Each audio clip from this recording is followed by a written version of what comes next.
ఆరోగ్యవంతమైన వాతావరణంలో తయారు చేయబడిన కమ్మని ఊరగాయలు, పొడులు, వడియాలు మరియు అప్పడాలు Jandhyala foods. Welcome to Suman TV. నేను విజయ్.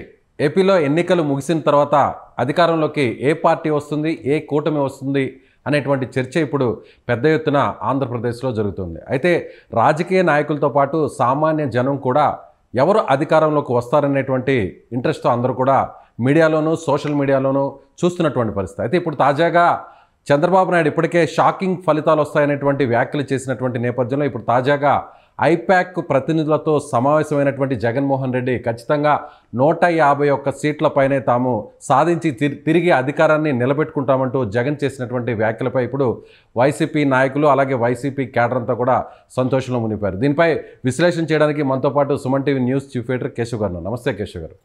చంద్రబాబు ఏమో షాకింగ్ రిజల్ట్స్ వస్తాయంటున్నారు.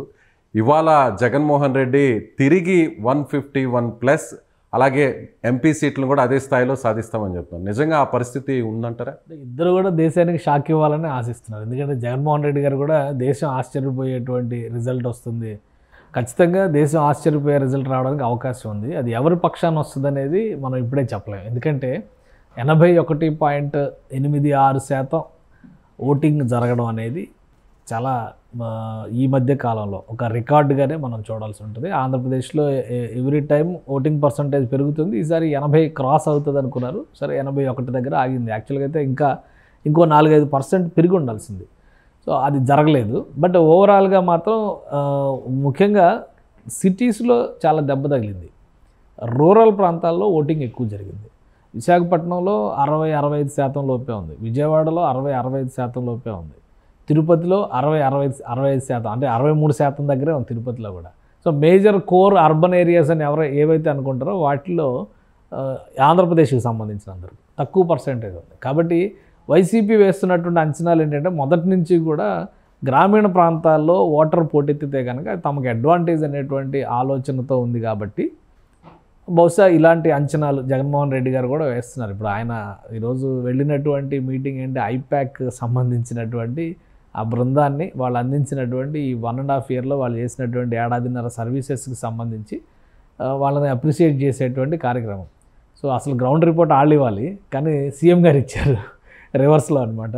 సో మేము ఖచ్చితంగా లాస్ట్ నంబర్ని క్రాస్ చేస్తాము. 151 అప్పుడు వచ్చింది. 151 కంటే ఎక్కువ అసెంబ్లీ సీట్లు వస్తాయి, అలానే 22 పార్లమెంటు సీట్లు రావడానికి చాలా స్కోప్ ఉంది. లాస్ట్ టైం ప్రశాంత్ కిషోర్ చేసిన వర్క్ ఏమీ లేదు. ఇక్కడ మేజర్ ఎజెండా ఏంటంటే గెలుపు ఓటములు అనే చర్చ కంటే కూడా ప్రశాంత్ కిషోర్ టార్గెట్. ఎందుకంటే గత ఎన్నికలకి సంబంధించి పోలింగ్కి 4-5 రోజుల ముందర నుంచి ఆంధ్రప్రదేశ్కి సంబంధించినటువంటి కొన్ని మీడియా హౌసెస్లో ప్రశాంత్ కిషోర్ చేసినటువంటి వ్యాఖ్యలు, అంతకుముందర జాతీయ మీడియా సంస్థలతో చేసినటువంటి వ్యాఖ్యలు, ఈసారి ఎట్టి పరిస్థితుల్లో కూడా జగన్మోహన్ రెడ్డి ప్రభుత్వం వైసీపీ అధికారంలోకి వచ్చే అవకాశం లేదు, ప్రజలు ఇచ్చినటువంటి అద్భుతమైనటువంటి అవకాశాన్ని ఆయన దుర్వినియోగపరిచారన్న రీతిలో ప్రశాంత్ కిషోర్ మాట్లాడుతూ వచ్చారు. దానికి ఒక కౌంటర్ స్టెప్ ఇచ్చే విధంగా సీఎం జగన్మోహన్ రెడ్డి మాట్లాడినట్టు ఉంది, కానీ గ్రౌండ్ రిపోర్ట్ని యాక్చువల్ రియాలిటీస్ని దృష్టిలో పెట్టుకుని చేసినటువంటి వ్యాఖ్యలుగా పరిగణించడానికి అవకాశం లేదు. క్యాడర్లో ఒక రకమైనటువంటి జోష్ను పెంచడానికి ఇలాంటి వ్యాఖ్యలు చేస్తారు. ఎందుకంటే ఇప్పుడు ఎన్నికలు జరిగిన తర్వాత ఒక రకమైన వాతావరణం ఆంధ్రప్రదేశ్లో నెలకొంది. ఇంకా 15 రోజులు పైనే వెయిట్ చేయాల్సినటువంటి పరిస్థితి ఉంది. ఈ 16-17 రోజులు జగన్మోహన్ రెడ్డి గారు కూడా ఆంధ్రప్రదేశ్లో అందుబాటులో ఉండేటువంటి పరిస్థితి లేదు. ఆయన యూరోప్ పర్యటనకి వెళుతున్నారు ఫ్యామిలీతో కలిసి. కాబట్టి దాదాపు 12 రోజులు టూర్ ప్లాన్ చేశారు. మళ్ళీ ఆయన 1వ తారీఖున ఆంధ్రప్రదేశ్కి వస్తారు, 17వ తారీఖున బయలుదేరితే. సో ఈ గ్యాప్లో మొత్తంగా చర్చ జరుగుతున్నటువంటి విషయం ఏంటంటే ఎవరు గెలుస్తారనే దాని మీద విపక్ష కూటమి కొన్ని పాజిటివ్ సంకేతాలు ఉన్నాయి. ఎందుకంటే చంద్రబాబు నాయుడు గారికి అలానే పవన్ కళ్యాణ్ గారికి వారణాసిలో ప్రధానమంత్రి ఆహ్వానం పలకడం, ఎన్డీఏ కూటమి మీటింగ్లో పార్టిసిపేట్ చేయడం, ఇవన్నీ ఎలా ఉన్నాయంటే అక్కడ ఏదో ఎన్డీఏ ప్రభుత్వమే ఆంధ్రప్రదేశ్లో ఏర్పడబోతుంది. ఎందుకంటే కేంద్రంలో ఉన్నటువంటి వాళ్ళకి కొంత ఇంటెలిజెన్స్ రిపోర్ట్స్ అవి ఉంటాయి కాబట్టి ఒక సంకేతం ఉంది. సో ఇవన్నీ చూసిన నేపథ్యంలో కొంతమంది అధికార పార్టీ నేతలు కూడా కొంత స్తబ్దతను పాటిస్తున్నారు. కొన్ని చోట్ల ఉద్రిక్తతలు పెరుగుతున్నాయి. రేపు ఏం జరుగుద్ది ఏంటి అనేటువంటి బహుశా ఆ కోణంలోనే జరుగుతున్నట్టుగా. సో వీటన్నిటినీ పటాపంచలు చేసేటువంటి క్రమంలో జగన్మోహన్ రెడ్డి గారు వాళ్ళందరిలో ఒక జోష్ తీసుకొచ్చేటువంటి వ్యాఖ్యలు చేసినట్టుగా మనం చూడాల్సి ఉంటుంది. ఏడాదిన్నర కాలంగా వైసీపీ ప్రణాళికలో కానీ వైసీపీ కార్యనిర్వహణలో కానీ ఐపాక్ చేసినటువంటి సర్వీసెస్, అందులో వివిధ దశల్లో వివిధ రకాల పాత్రలు పోషించినటువంటి వ్యక్తులు. వీళ్ళందరితో కూడా ఆయన 1-to-1 ఫస్ట్ టైం ఇంటరాక్ట్ అయ్యారు. ఐపాక్ సక్సెస్ రేటు ప్రశాంత్ కిషోర్కి చెందదు అనేటువంటి ఒక విశ్లేషణ చేశారు. లాస్ట్ టైం కూడా 150 సీట్లు వస్తాయి అనేటువంటి మాటని ప్రశాంత్ కిషోర్ కూడా దాన్ని డైజెస్ట్ చేసుకోలేకపోయారు, అది రిసీవ్ చేసుకోలేకపోయారు, అది కరెక్ట్ కాదేమో అనేటువంటి ఒక అనుమానంతోనే చూశారు. కానీ ఆ సక్సెస్ చేసిందంతా ఎవరంటే ఐపాక్ టీం. అది ఇప్పుడు రిషిరాజ్ టీం అనేటువంటి మాట ఆయన మాట్లాడారు అక్కడ మీటింగ్లో, అందరూ చూశారు అది. సో అంటే ఎట్లా ఉందంటే ఇది ఆయనని కౌంటర్ చేస్తూ ఐపాక్ ప్లస్ ప్రశాంత్ కిషోర్ ఇది వేరు. కాబట్టి అప్పుడు ప్రశాంత్ కిషోర్ చెప్పినటువంటి వ్యాఖ్యలు ఆ రోజే నమ్మకం లేని వ్యక్తి ఈరోజు ఆయన చెప్పే వ్యాఖ్యలకు అసలు నమ్మాల్సిన అవసరమే లేదు అనేటువంటి ఒక కౌంటర్ ఇచ్చారు అందులో ఇంటర్నల్గానే. సో ఇంకొకటి ఏంటంటే ఆయన సొంత క్యాడర్లో కూడా ఇది ఒక జోష్ తీసుకొచ్చేటువంటి అంశం. ఈ 10 రోజుల చర్చకి ముఖ్యమంత్రి గారు చెప్పారు కాబట్టి ఖచ్చితంగా ఆయనకు కొంత రిపోర్ట్ ఉంటుంది. ఎందుకంటే ఆయన కంట్రోల్లో ఇంటెలిజెన్స్ రిపోర్ట్స్ వచ్చేటువంటి అవకాశం ఉంటాయి కదా. కాబట్టి ఆయనకు ఒక గ్రౌండ్ రిపోర్ట్స్ ఉండి ఉంటాయి బహుశా. అందుకనే మనమే అధికారంలోకి వస్తాం అనేటువంటి ధీమాని వైఎస్ఆర్సీపీ శ్రేణుల్లో నింపడానికి కావాల్సినటువంటి ఎత్తుగడ, ఈ సంవత్సరంన్నర సర్వీసెస్కి సంబంధించి వాళ్ళకి కృతజ్ఞతాపూర్వక సభ, అలానే ఆయన మళ్ళీ రెండోసారి వస్తే ఏ విధంగా ఉండబోతుంది, ఇప్పుడు ఉన్న పాలన కంటే కూడా ఇంకా అద్భుతమైనటువంటి పాలనను అందిస్తాం అనేటువంటి ఒక హింట్ ఇచ్చి జగన్మోహన్ రెడ్డి గారు ఇంక బహుశా ఇదే లాస్ట్ స్పీచ్. ఆయన విదేశీ పర్యటనకి వెళ్ళి వచ్చిన తర్వాతే మళ్ళీ ఏదైనా రియాక్ట్ అయ్యేటువంటి వచ్చేస్తాయి కాబట్టి ఒకటి తర్వాత ఆల్రెడీ ఎగ్జిట్ పోల్స్ కూడా రిజల్ట్స్ వస్తాయి కాబట్టి సో ఇదే లాస్ట్ స్పీచ్ అనుకో. బహుశా ఈ స్పీచ్ తర్వాత ఆయన ఎక్కడ పబ్లిక్ ఫోరమ్స్లో మాట్లాడే అవకాశం ఉండకపోవచ్చు. ఎందుకంటే విదేశీ పర్యటన అది ప్యూర్లీ పర్సనల్ టూర్ అన్నారు. సో పర్సనల్ టూర్లో ఏమైనా ఉంటే ఫోటోగ్రాఫ్స్ అవి ఏమైనా సరదా ఫోటోలు ఉంటే వస్తాయి, వచ్చిన తర్వాత మళ్ళీ అధికారికంగా మాట్లాడే అవకాశం ఉంటుంది. కానీ కొన్ని ట్రోలింగ్స్ కూడా జరుగుతున్నాయి. ఆయన ఎప్పుడు విదేశీ పర్యటనకి వెళ్ళినా కానీ రాష్ట్రంలో ఏదో ఒకటి జరుగుతుంది అనూహ్యంగా. లాస్ట్ టైం చంద్రబాబు నాయుడు గారు అరెస్ట్ కూడా ఆయన విదేశీ పర్యటనలో ఉండి ఇంకొక రోజు 2 రోజుల్లో వస్తారనగానే ఇక్కడ అరెస్ట్ జరిగింది.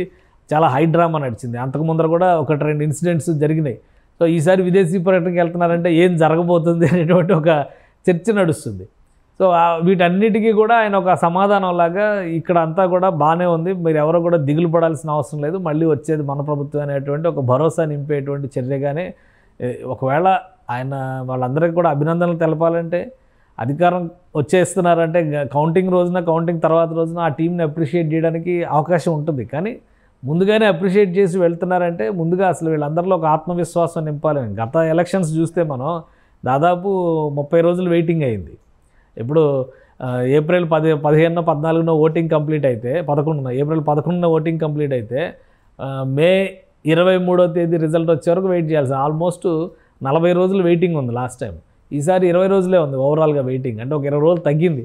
అయినా కానీ ఓటింగ్ జరిగినటువంటి తీరు, భారీ సంఖ్యలో ఓటింగ్ శాతం నమోదు కావడం, దేశంలోనే ఎక్కువ శాతం, ఇప్పుడు ఈ 4 దశల్లో దేశంలోనే అత్యధిక శాతం ఆంధ్రప్రదేశ్లోనే ఓటింగ్ శాతం నమోదైంది. కాబట్టి ఇవన్నీ కూడా ఎవరి అంచనాలకు వాళ్ళకి లెక్కలు ఉన్నప్పటికీ కూడా ఏం జరుగుద్దో అనే టెన్షన్ మాత్రం మనసులో అలానే ఉంది. అందుకనే నాయకులందరూ గుమ్మరంగా వ్యవహరిస్తున్నారు. చంద్రబాబు నాయుడు గారు తీర్థయాత్రలు చేస్తున్నారు. మహారాష్ట్రలో ఉన్నటువంటి కొల్లాపూర్ టెంపుల్కి వెళ్ళారు, షిరిడి టెంపుల్కి వెళ్తున్నారు. సో ఆయనేమో తీర్థయాత్రలు చేస్తున్నారు, ఈయన విదేశీ పర్యటనకి వెళ్ళి అక్కడ కొంత రిలాక్స్ అయ్యేటువంటి ప్రయత్నం చేస్తున్నారు. చాలామంది నాయకులు, ఇంకా చిన్న నాయకులు చాలామంది ఈ 40 రోజుల షెడ్యూల్లో పూర్తిగా ఎన్నికల ప్రచారంలోనే నిమగ్నమై ఉన్నటువంటి నేపథ్యంలో వీళ్ళందరూ ఒక బ్రేక్ తీసుకునేటువంటి టైంగా కనిపిస్తుంది. కాబట్టి వైసీపీ నేతలకు కూడా ఒక కాన్ఫిడెన్స్ ఇచ్చారు జగన్మోహన్ రెడ్డి గారు. మీరేం టెన్షన్ పడాల్సిన అవసరం లేదు, మళ్ళీ మనమే వస్తాం అనేటువంటి ఒక ధీమాని ఇచ్చారు. ఆ ధీమా తర్వాత ఆయన విదేశీ పర్యటనకి వెళ్ళడానికి. సో వైసీపీ నాయకులందరూ కూడా ఎన్నికలు సజావుగా జరగలేదు, ముఖ్యంగా చాలా చోట్ల రిగ్గింగ్ జరిగింది, తెలుగుదేశం పార్టీ అక్కడ అధికారులు సహకరించారు ఆ పార్టీకి అని చెప్పి ఆరోపించారు. కానీ ఎక్కడ కూడా జగన్మోహన్ రెడ్డి ఆ విషయాన్ని ప్రస్తావించలేదు. దాన్ని ఎలా చూడాలంటే ఇప్పుడు ఎలక్షన్ వాచ్ అని ఒక సంస్థ ఉంది, ఇందాక వాళ్ళే ఒక ప్రెస్ మీట్ పెట్టారు. లక్ష్మణ్ రెడ్డి గారు మొత్తం అంతా చూసి ఆంధ్రప్రదేశ్లో ఎన్నికలు అత్యంత సజావుగా జరిగినాయి, చాలా ప్రశాంతంగా పకడ్బందీగా, అన్నిటికీ మించి ఓటింగ్ పర్సంటేజ్ పెరిగే విధంగా చాలా బాగా నిర్వహించగలిగారని ఎలక్షన్ కమిషన్ని ప్రశంసించారు. అంటే దీన్ని బట్టి రిగ్గింగ్ జరిగింది, బూత్ క్యాప్చరింగ్ జరిగింది, ఇంకేవో జరిగింది అనుకోవాలా. ఎందుకంటే గత ఎన్నికలతో పోల్చి చూసినప్పుడు, సంస్థాగత ఎన్నికలు ముఖ్యంగా స్థానిక ఎన్నికలతో పోల్చి చూసినప్పుడు ఇప్పుడు ఆంధ్రప్రదేశ్లో వచ్చినటువంటి ఘర్షణపూరిత వాతావరణం చాలా తక్కువ ఉంది. ప్రజలు కూడా చాలా సంయమనంతో వ్యవహరించారు. ఎంత సంయమనంగా వ్యవహరించారంటే ప్రజాప్రతినిధులు చెయ్యి మీరితే చంప పగలగొట్టే స్థాయిలో సంయమనాన్ని ప్రదర్శించారు. అది చాలా ఇంపార్టెంట్. ఎందుకంటే ఓటర్ చైతన్యం లేకపోతే ఎక్కడైనా అరాచకం రాజ్యం వెళ్ళేటువంటి అవకాశం ఉంటుంది. సో అటువంటి వాతావరణం ఉంది కాబట్టి నాయకులు కూడా కొంత భయంతోనో జాగ్రత్తతోనో భక్తితోనో ఓటర్ని ఇప్పుడు ప్రసన్నం చేసుకోకపోతే 5 ఏళ్ళు పనిష్మెంట్ వస్తుంది అనేటువంటి భయంతో ఆందోళనతో కూడా చాలా వరకు సంయమనం పాటించారు.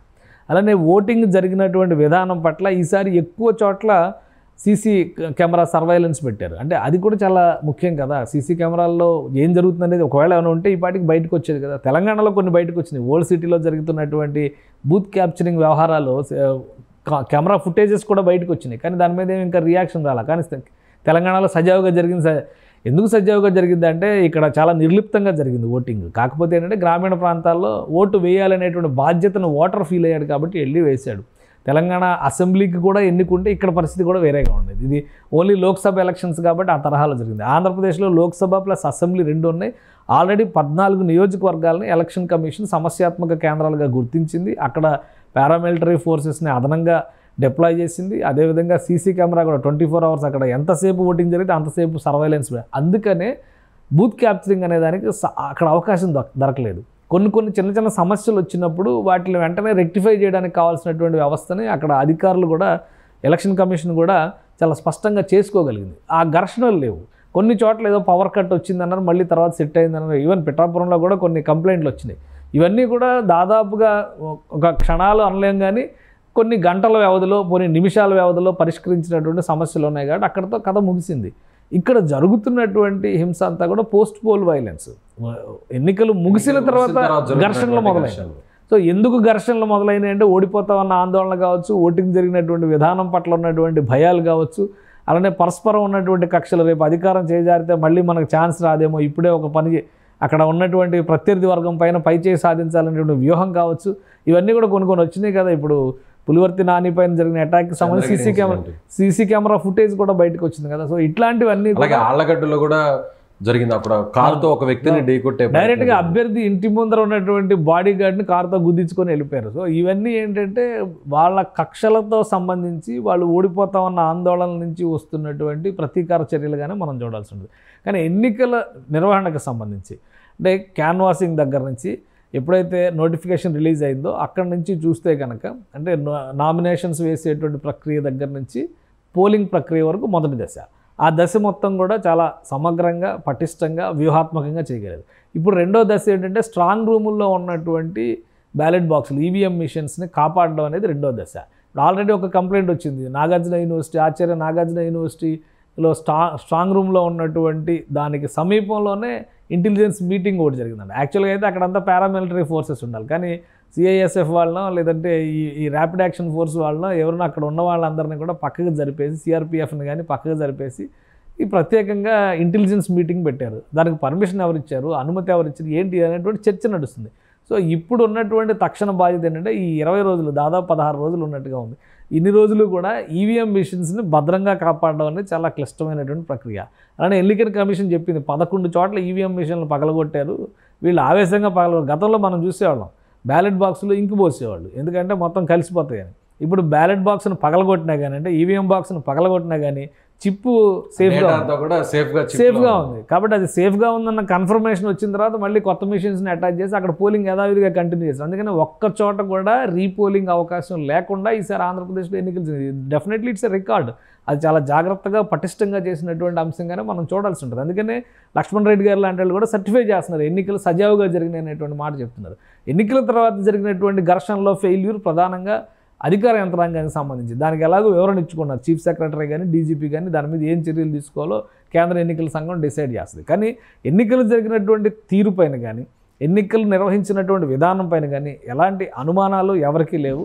ఫలితాలు ఎలా వస్తాయి అనేది ఇప్పుడు ఇక్కడ నుంచి స్ట్రాంగ్ రూముల్లో ఉన్నటువంటి ఈవీఎంలు ప్రొటెక్ట్ చేసుకోవడం ద్వారా కౌంటింగ్ నాటికి ఎటువంటి జాగ్రత్తలు తీసుకోవాలి. మళ్ళీ కౌంటింగ్ జరిగి రిజల్ట్ వచ్చిన తర్వాత మళ్ళీ ఏ ఘర్షణలు రాకూడదు. కాబట్టి అప్పుడు శాంతి భద్రతల సమస్యలు ఏర్పడేవి. ఇంకా స్టిల్ పోలింగ్ అయిపోయినా కానీ ఎన్నికల కోడ్ రాష్ట్రంలో అమల్లో ఉంది కాబట్టి అందరూ కూడా సంయమనం పాటించాల్సినటువంటి అవసరం ఉంటుంది.